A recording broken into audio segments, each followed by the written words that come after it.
नमस्कार। इस विशेष समाचार बुलेटिन में आप सभी का बहुत बहुत स्वागत है। मैं हूं असीम मिश्रा और मेरे साथ हैं मेरे सहयोगी शरद मुदगल। शुरुआत हेडलाइंस के साथ। पीएम मोदी आज मध्य प्रदेश को देंगे विकास की सौगात। 4000 करोड़ रुपए से अधिक की रेल और सड़क क्षेत्र की परियोजनाओं का करेंगे शिलान्यास और लोकार्पण। प्रधानमंत्री संत शिरोमणि गुरुदेव श्री रविदास जी स्मारक स्थल पर करेंगे भूमि पूजन। स्मारक का भी करेंगे शिलान्यास।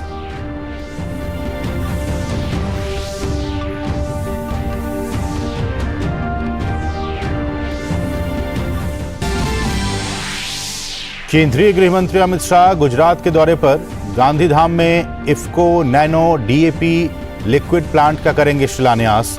कच्छ में बीएसएफ के मूरिंग प्लेस के शिलान्यास के साथ साथ विभिन्न परियोजनाओं का करेंगे ई लोकार्पण। भुज जेल के कैदियों के साथ अमृत महोत्सव संबंधी कार्यक्रम फ्रीडम एट 75 में होंगे शामिल।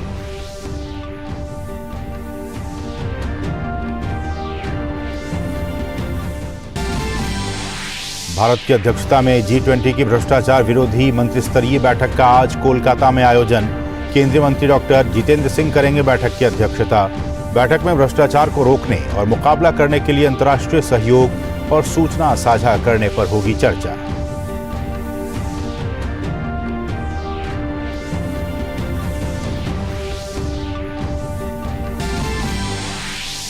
हिंसा से प्रभावित मणिपुर में कानून और व्यवस्था की स्थिति में लगातार हो रहा है सुधार। राज्य सरकार ने किसी भी अप्रिय घटना को रोकने के लिए किए आवश्यक सुरक्षा उपाय। पुलिस और केंद्रीय सुरक्षा बलों ने बिष्णुपुर और इम्फाल के विभिन्न इलाकों में चलाया तलाशी अभियान।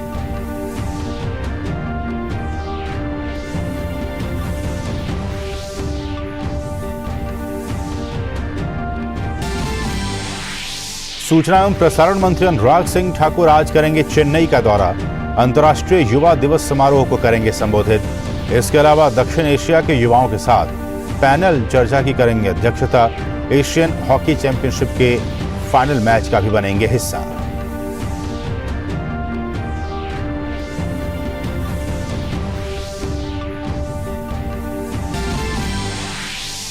एशियन चैंपियंस ट्रॉफी के खिताबी मुकाबले में आज भारतीय टीम के सामने होगी मलेशिया की चुनौती। प्रतियोगिता में अजेय टीम इंडिया ने सेमीफाइनल में जापान को 5-0 से दी शिकस्त। वहीं कोरिया को हराकर फाइनल में पहुंची मलेशिया की टीम।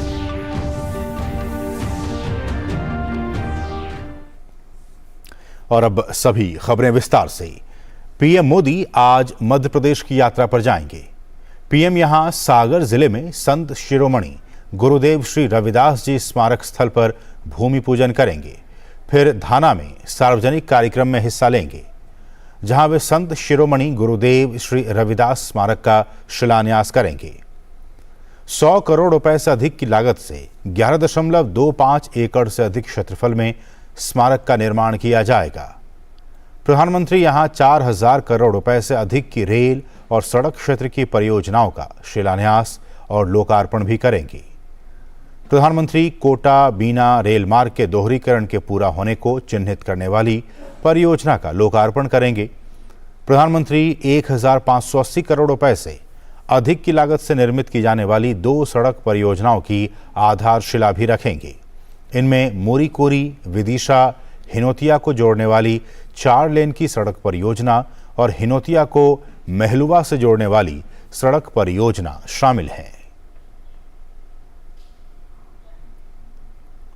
केंद्रीय गृह मंत्री अमित शाह गुजरात के दौरे पर शुक्रवार देर रात भुज पहुंचे। अमित शाह आज कच्छ में विभिन्न विकास परियोजनाओं का उद्घाटन करेंगे। इसके अलावा उनका कोटेश्वर महादेव मंदिर जाने का भी कार्यक्रम है। साथ ही वो यहां इफ्को के नए नैनो फर्टिलाइजर प्लांट का उद्घाटन करेंगे। गृह मंत्री अमित शाह सीमा सुरक्षा बल के मूरिंग प्लेस के शिलान्यास और कोटेश्वर में विभिन्न परियोजनाओं के वर्चुअल उद्घाटन में भी शामिल होंगे। भुज जेल के कैदियों के साथ अमृत महोत्सव मनाने वाले कार्यक्रम फ्रीडम एट 75 में भाग लेने से पहले हरामी नाले के पास बॉर्डर आउटपोस्ट का दौरा करेंगे। संसद का मॉनसून सत्र कल संपन्न हो गया। इस दौरान लोकसभा में उत्पादकता 45% और राज्यसभा में 63% दर्ज की गई। संसदीय कार्य मंत्री प्रहलाद जोशी ने बताया कि मानसून सत्र के दौरान लोकसभा में 22 और राज्यसभा में 25 विधेयक पारित किए गए।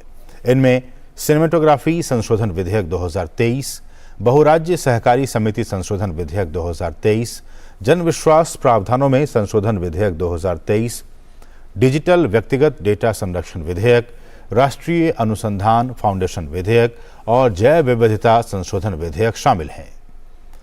संसदीय मंत्री ने सत्र के दौरान दोनों सदनों में विपक्ष की कार्यशैली पर सवाल उठाए। उन्होंने कहा कि सरकार पहले दिन से ही मणिपुर हिंसा के मुद्दे पर चर्चा के लिए तैयार थी और उसने दोनों सदनों में चर्चा के लिए लिखित सहमति भी दी थी। बीजेपी के राष्ट्रीय अध्यक्ष जेपी नड्डा पश्चिम बंगाल के दौरे पर हैं। लोकसभा चुनाव के मद्देनजर नड्डा यहां पार्टी की कई सांगठनिक बैठकों में हिस्सा लेंगे। नड्डा आज पश्चिम बंगाल के हावड़ा में पंचायती राज सम्मेलन उद्घाटन सत्र में हिस्सा लेंगे। नड्डा बंगाल के पानीत्रास में उपन्यासकार श्री शरद चंद्र चट्टोपाध्याय के घर आमार माटी आमार देश, बियर बंधन, वसुधा बंधन, माटी संग्रह और तिरंगा वितरण कार्यक्रम में हिस्सा लेंगे। इसके साथ ही कोलकाता में नड्डा साइंस सिटी ऑडिटोरियम में पंचायत चुनाव जीतने वाले और चुनाव लड़ने वाले उम्मीदवारों और पंचायत चुनाव में हिंसा पीड़ितों और उनके परिवारों से भी मुलाकात करेंगे। भारत की G20 अध्यक्षता के तहत भ्रष्टाचार विरोधी मंत्रिस्तरीय बैठक आज कोलकाता में आयोजित की जाएगी। बैठक की अध्यक्षता केंद्रीय मंत्री डॉक्टर जितेंद्र सिंह करेंगे। ये G20 SWG की दूसरी मंत्रिस्तरीय बैठक और SWG मंत्रिस्तरीय बैठक होगी। मंत्रिस्तर पर होने वाले विचार विमर्श से भ्रष्टाचार का मुकाबला करने के लिए और राजनीतिक प्रोत्साहन मिलेगा, क्योंकि भ्रष्टाचार से निपटने के लिए अंतर्राष्ट्रीय प्रयासों में STWG की महत्वपूर्ण भूमिका है।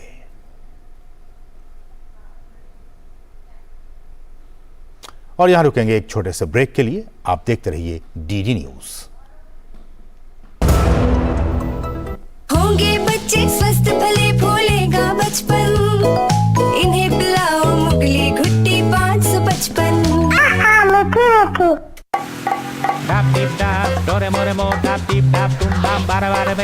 अबे देख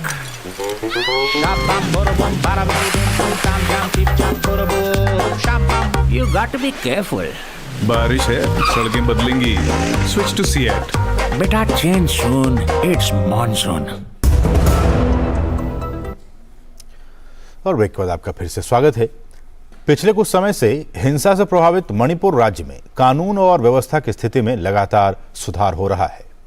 राज्य सरकार ने प्रदेश में किसी भी अप्रिय घटना को रोकने के लिए आवश्यक सुरक्षा उपाय उठाने के निर्देश दिए हैं। पुलिस और केंद्रीय सुरक्षा बलों द्वारा बिष्णुपुर और इम्फाल पूर्व जिलों के सीमांत और संवेदनशील इलाकों में तलाशी अभियान चलाया गया। इम्फाल पूर्वी जिला पुलिस ने तलाशी अभियान के दौरान 2 हथियार बरामद किए। पहाड़ी और घाटी दोनों जिलों के विभिन्न स्थानों पर कुल 123 चौकियां खोली गईं और पुलिस ने राज्य के विभिन्न जिलों में उल्लंघन के संबंध में 924 लोगों को हिरासत में लिया है। राज्य में आवश्यक वस्तुओं के परिवहन के लिए राष्ट्रीय राजमार्ग 37 पर 158 भरे हुए वाहनों और राष्ट्रीय राजमार्ग 2 पर अन्य 159 भरे हुए वाहनों की आवाजाही कड़े सुरक्षा उपायों के साथ सुनिश्चित की गई है। केंद्र सरकार ने भारतीय नागरिकों को नाइजर छोड़ने की सलाह दी है। विदेश मंत्रालय के प्रवक्ता अरिंदम बागची ने नई दिल्ली में संवाददाताओं से बातचीत में भारतीय नागरिकों से नियामी में भारतीय दूतावास में तत्काल पंजीकरण कराने का आग्रह किया है। उन्होंने बताया कि किसी भी सहायता के लिए भारतीय नागरिक 22799759975 पर भारतीय दूतावास से संपर्क कर सकते हैं।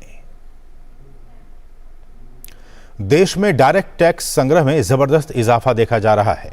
10 अगस्त तक सकल प्रत्यक्ष कर संग्रह 15.73% बढ़कर 6,53,000 करोड़ रुपए पर पहुंच गया।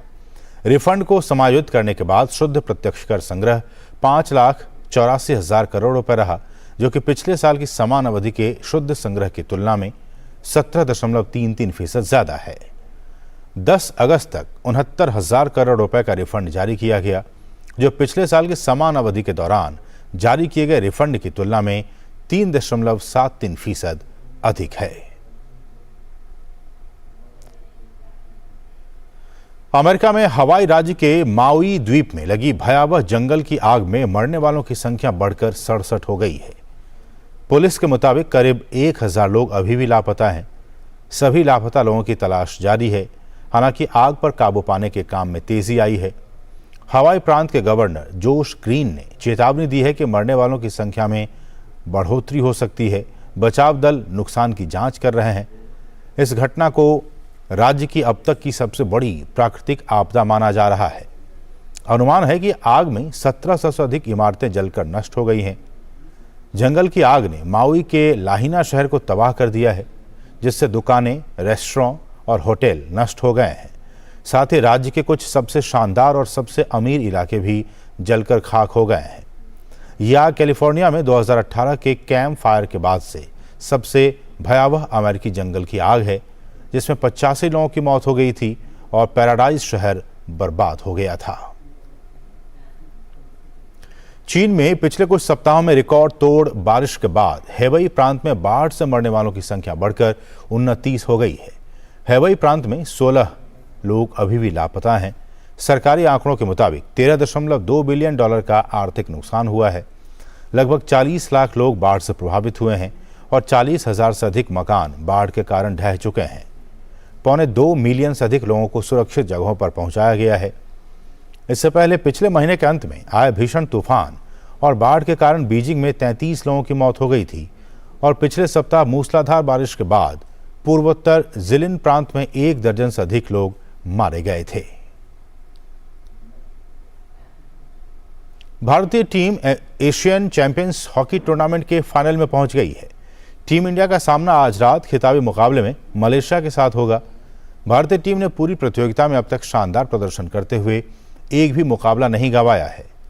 सेमीफाइनल में भारत ने जापान की टीम को 5-0 से हराया।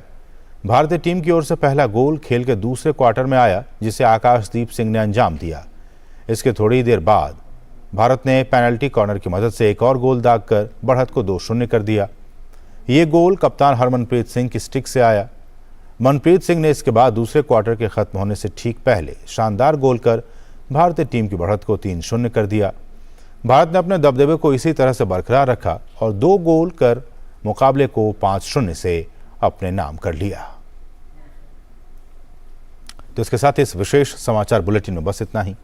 हमें दीजिए अनुमति। नमस्कार।